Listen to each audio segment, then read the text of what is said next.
Oi, eu sou a Mona Lisa Perrone e esse é o Item Mais da CNN. Nós temos que começar a acordar para a possibilidade de que a gente esteja vivendo aí uma espécie assim de sentimento que já passou, que a coisa tá boa, tá melhor do que antes. Enquanto a vacina para valer, qualquer que seja ela, não chegar, nós temos que continuar com as mesmas regras de sempre. Não é segunda onda, não é bem isso não. Eu acho que as pessoas estão começando a achar que, como eu já disse, o pior já passou. Isso não é verdade. Não é segunda onda, é onda, né? É a onda que ainda tá por aí, né? O alerta veio, primeiro, dos médicos. Na segunda semana de novembro, a imprensa brasileira noticiou o crescimento do número de internações e de atendimentos de pacientes com Covid-19 nos hospitais particulares de São Paulo. O governo do estado negou o aumento. Depois disso, os maiores hospitais da capital paulista, o Einstein e o Sírio, confirmaram a tendência. No Einstein, entre os dias 12 e 13 de novembro, foram registradas 18 novas internações relacionadas à Covid, número acima da média das semanas anteriores. No Sírio-Libanês, o número de internações pelo novo coronavírus voltou a 120, número só registrado igual lá em abril. O governo de São Paulo continuou negando a tendência de crescimento. Nessa semana, o relato da infectologista Cristina Galafrio Novaes foi compartilhado pelas redes sociais. No texto, a médica relata que, abre aspas, as infecções por Covid têm aumentado na cidade de São Paulo entre as classes A e B nas últimas 3 semanas. E vários hospitais tiveram aumento significativo de atendimentos, fecha aspas. Olhando os números da pandemia aqui no Brasil, a gente tem uma curva de novos casos ainda em crescimento e voltando a registrar recordes, como aconteceu no dia 13, com 648 mil novas infecções por Covid-19 notificadas no nosso país. A gente tem os dados atualizados aí, de acordo com o Ministério da Saúde, que houve um crescimento no número de estados e unidades da federação em que o número de óbitos aumentou. São 16 estados, mais o Distrito Federal, que estão com tendência de alta nas mortes pela Covid-19.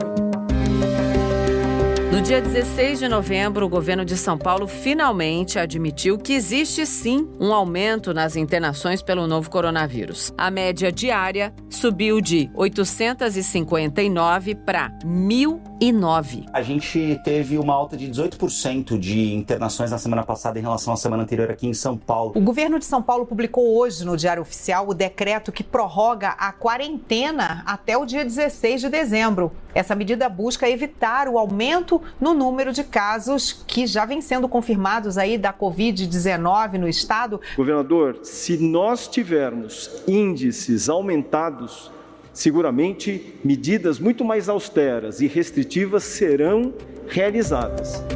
E o Plano São Paulo, que determina a retomada das atividades no estado, foi pausado. Além disso, o governador João Dória determinou ontem que a quarentena será prorrogada no estado até 16 de dezembro. No episódio de hoje, eu converso com a infectologista Cristina Galafrio Novaes, que compartilhou, o relato dela e deu o alerta da consciência sobre a situação das últimas semanas. Cristina, muito obrigada por aceitar conversar comigo e eu falo obrigada 2 vezes, porque o seu relato serviu de argumento novo, importante, que eu dei para um monte de gente que até então só está brigando comigo, negando a pandemia. Feita essa abertura, bem-vinda. Obrigada, eu que agradeço. Então, para contar do que significa o seu relato, para todo mundo entender, fiz aniversário há pouco tempo e mais da metade das pessoas que convivem comigo brigou comigo porque queria festa. E eu falei, não é momento de festa, não é momento de aglomerar 5, 10, não é momento de fazer isso, a pandemia tá aí e todo mundo, de uma certa maneira, veio com uma dose imensa de crítica, dizendo, você tá no meio disso, Você tá pirando, não é tão grave assim. Para todo mundo que ainda acha que a situação é lightzinha, como é que a gente começa esse papo, Cristina? Eu acho que você está certíssima, né? Nesse momento, evitar qualquer aglomeração, principalmente dentro de ambiente fechado, é fundamental, né? Porque, assim, eu entendo que as pessoas cansaram, né? De não ter o convívio social que tinha antes, né? De ficar muito preso em casa, prescindir das festas de aniversário e tudo mais. Mas nesse momento, ainda mais que a gente começou a ter um aumento do número de casos de novo, né? E justamente é isso que a gente tem visto, né? Os novos casos, eles se dão principalmente na população mais jovem, justamente por conta das festas, das reuniões, comemorações de aniversário e tudo mais, né? Fica um pouquinho difícil para quem nunca teve um caso muito próximo, né? Fica muito abstrato, né? Essa questão do coronavírus. Quem já teve algum caso próximo entende perfeitamente o que a gente está falando aqui, mas realmente para a população que não teve nenhum caso próximo grave, que precisou ficar internado, que conviveu com isso, fica um pouquinho mais difícil. Então acho que a gente tem que começar a mostrar para essas pessoas, né, como que é o mundo, como que está sendo o mundo agora, né, na convivência com o coronavírus, quem trata disso, quem sofre disso, né, para ver se traz um pouquinho de mais consciência para as pessoas. Sem dúvida, e o gancho até para o seu relato, né, o seu relato que impactou tanto a consciência das pessoas e, claro, o coração, porque é imediata ali a conexão, começa falando sobre a exaustão, né? A exaustão mesmo de todos, dos profissionais da saúde que estão ali trabalhando incessantemente desde o início da pandemia. Eu colocaria também os profissionais da informação, porque a gente está acabado, sem dúvida, destruído, sem dúvida. Porque além de lidar com a desgraça mesmo, vamos falar a palavra real, ela é pesada, mas Sim. todos os dias trazendo para as pessoas a informação e tendo a reação pesada, é uma exaustão de tudo, né? De tudo, absolutamente tudo. Você tem toda a razão, assim, acho que para vocês também está sendo isso, né? Porque vocês têm também esse contato com esse lado negativo e de uma forma constante, né? E muito prolongada também, né? A gente sabe que qualquer estresse que permaneça de forma prolongada, ele acaba sendo muito pior do que aquele estresse agudo que passa logo. Sem dúvida. Então isso para a saúde é muito prejudicial. Agora é isso, vamos então falar, como é que você está se sentindo então agora, vendo o aumento de casos, o que passa na cabeça? Claro que eu tenho certeza que, acho que você se surpreendeu, né, com a relevância, com toda a repercussão do que você disse, sem dúvida foi um grande serviço e não um desserviço, como a gente vê muitas pessoas fazendo. Como é que você está agora? Como é que está o seu coração, além da exaustão? Me conta que eu tô fazendo relatos meus aqui, eu preciso desse compartilhamento. Vamos lá. Então, até é engraçado, você falou, né, de surpresa, eu realmente me surpreendi muito porque eu escrevi, na verdade, num grupo privado, né, de mães muito amigas minhas, né, da escola. Eu tenho 3 filhos e eu escrevi no grupo das mães do meu filho mais velho, né, e aí inclusive perguntaram se podia compartilhar ou não. Eu pedi para não compartilhar porque tem essa questão de mensagens de WhatsApp, eu falo sempre depois da segunda, terceira passagem, ninguém sabe mais quem escreveu, se a fonte é confiável, Exato. A data que foi escrito, se ainda é válido, não é? Então, por conta disso, eu tinha pedido para não compartilhar, mas eu imagino que alguém antes de eu falar já tivesse, né, escapado aí alguma mensagem e isso se disseminou de uma forma assim que eu jamais imaginava. Eu realmente fiquei com medo, até para falar a verdade, não, né? Porque você nos ajudou. Saiu do controle muito rápido, mas assim, aí depois olhando por esse lado, né, até outras pessoas depois conversando comigo falaram, não, porque trouxe mais esse alerta, essa consciência para outras pessoas. Isso. Eu falei, bom, se for por aí para todo mundo começar a se cuidar mais, tá valendo, tá tudo Trouxe certo. luz, Cristina, trouxe luz, sem dúvida, porque não adianta, o momento tá muito delicado e vem aí o Natal e o Ano Novo e as Exato. férias, meu Deus. Então vamos lá, pelo que você tem observado aí sobre os pacientes, o que tem gerado essas novas infecções, claro, qual que é o perfil dessas pessoas que estão contaminando agora, o que a gente pode dar de recado, também olhando para as festas de fim de ano e para as férias? Então Então, as pessoas, né, como eu disse, o perfil das pessoas que estão se contaminando agora é um perfil de pessoas mais jovens, né, em geral saudáveis, né? Então, a gente tem um grande volume de atendimento nos pronto-socorros dos hospitais particulares, né, de um jeito que a gente não teve nem lá no comecinho, assim, lá foi um pouco mais distribuído. Agora vem de uma, assim, fica filas de espera que às vezes demora mais de 1h30, né, para ser atendido, coisa que a gente não tinha lá no começo, né? Então tem esse volume muito grande. Só dessas pessoas que procuram pronto-socorro, como são pessoas jovens e que complicam um pouco, então poucas precisam ser internadas, né? Mesmo assim a gente vê um aumento das internações, a gente vê UTIs lotadas, né, que faz tempo que a gente não via. Mas, assim, se a gente for pensar nesse número de internação que aumentou, se você olhar para o que está por trás disso, que é o número de infectados, é um número muito maior, né? E, assim, a grande maioria foi realmente em aglomerações, né?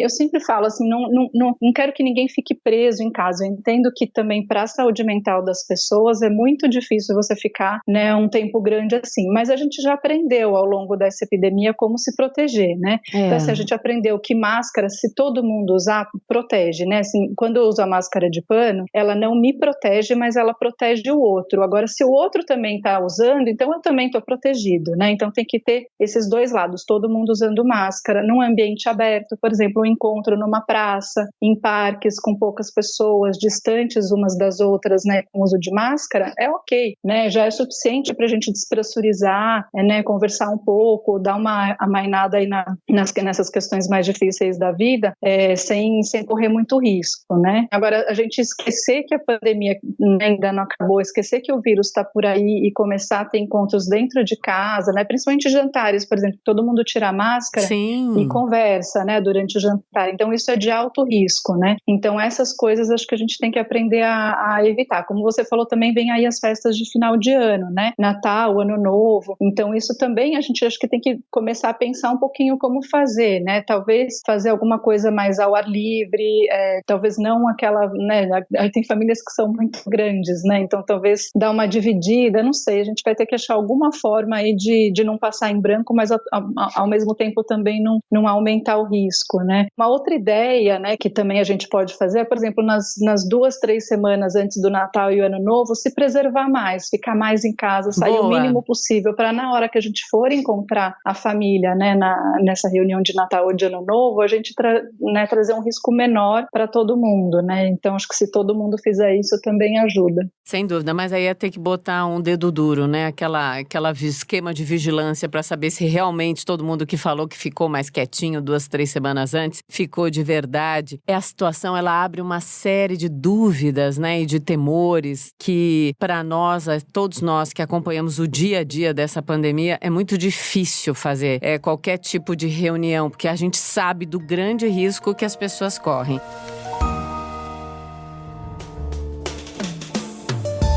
Você falou algo que me chamou a atenção e eu tenho uma dúvida. Se for bobagem, a gente já esclarece agora, que é o seguinte. Você falou que grande parte dessas pessoas que estão se contaminando e que foi internada ou que precisou do atendimento médico é um perfil mais jovem, saudável. Como nós estamos falando de jovens saudáveis que têm contato com pessoas mais velhas, o jovem saudável, ele pode passar mais a tal da carga viral que a gente ouviu tanto. Estou fazendo isso uma pergunta para uma infectologista, óbvio. Isso de fato é real? Um jovem saudável pode transmitir mais para eventualmente num contato com pessoas vulneráveis, com doenças crônicas ou nos perfis ali mais preocupantes? Idosos, obesos e gente com a imunidade baixa? Então, isso se transmite mais ou menos ainda é muito controverso, né? Ainda não está muito esclarecido na literatura médica, né? Começou a se falar disso em relação às crianças e aos adolescentes, até por conta da questão da escola, se voltava, se não voltava. Então, alguns trabalhos relatavam que transmitia menos, outros mais. Assim, a gente não tem uma evidência concreta de que transmite nem mais nem menos. Muitas vezes o que pode acontecer é do jovem ser assintomático, né? Ele não ter sintomas ou ter muito poucos sintomas e não perceber que está doente. Isso é que traz também um risco aumentado de transmissão, porque se a pessoa percebe que está doente, naturalmente ela vai, né, desconfiar e ficar mais em casa. eventualmente até se testar. Se ela é assintomática ou se ela tem muito pouco sintoma, pode passar despercebido para essa pessoa, ela não percebe que ela está infectada, ela continua rodando por aí, encontrando os mais velhos e tudo mais, e trazendo esse risco de infecção, né? Então, o medo, justamente o receio que a gente tem agora nessa nova subida, nessa nova escalada de novos casos, porque, assim, eles estão acontecendo entre jovens, agora esses jovens, eles também são vetores, né, para outras pessoas, né, da infecção. Então, fatalmente, em algum momento, eles vão encontrar com os pais, vão encontrar com os avós, vão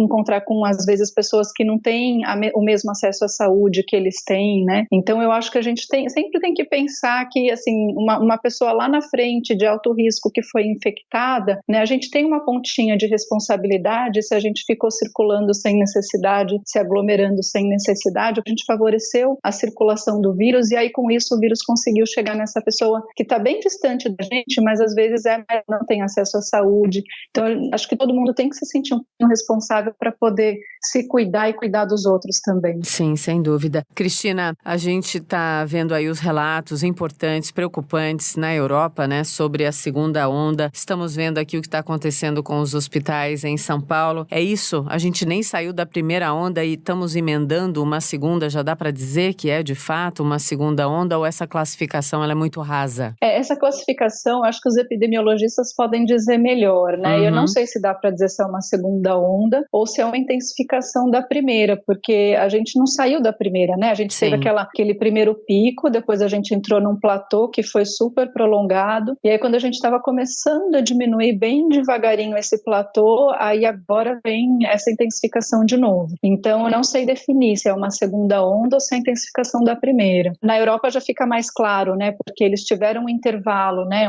Com muito poucas infecções entre a primeira onda e agora a segunda que eles estão tendo, né? Então lá dá para dizer que é a segunda. Aqui eu não sei. Você pode me dizer o que a pandemia te impactou mais, além de todas as restrições, de trabalhar, de ser mãe de 3 filhos, de ficar ali ainda dedicando um tempo, fazendo textos que tocam a consciência? O que a pandemia te impactou? Como ela te impactou mais para a gente fechar esse papo? Que eu sei que você tem compromisso daqui a 4 minutos. Vamos lá. Eu acho que o maior impacto para mim de todos foi ver os pacientes distantes dos familiares, né? Esse sofrimento assim dos pacientes que internam, que têm um intenso medo de morrer, né? A grande maioria sai bem, só que é difícil você ir conversando e convencendo com o paciente que ele tem uma chance de sair, que vai ficar bem, porque o medo é muito intenso. Ele não tem ninguém ali do lado, né? Que possa ficar com ele para acalmá-lo, para dividir as angústias dele, a não ser os profissionais de saúde, né? Então isso é insuficiente, eu acho, né? Para os pacientes, eles sofrem bastante. Isso foi uma coisa que me impactou muito, né, e faz a gente sofrer aí a longo prazo, né, porque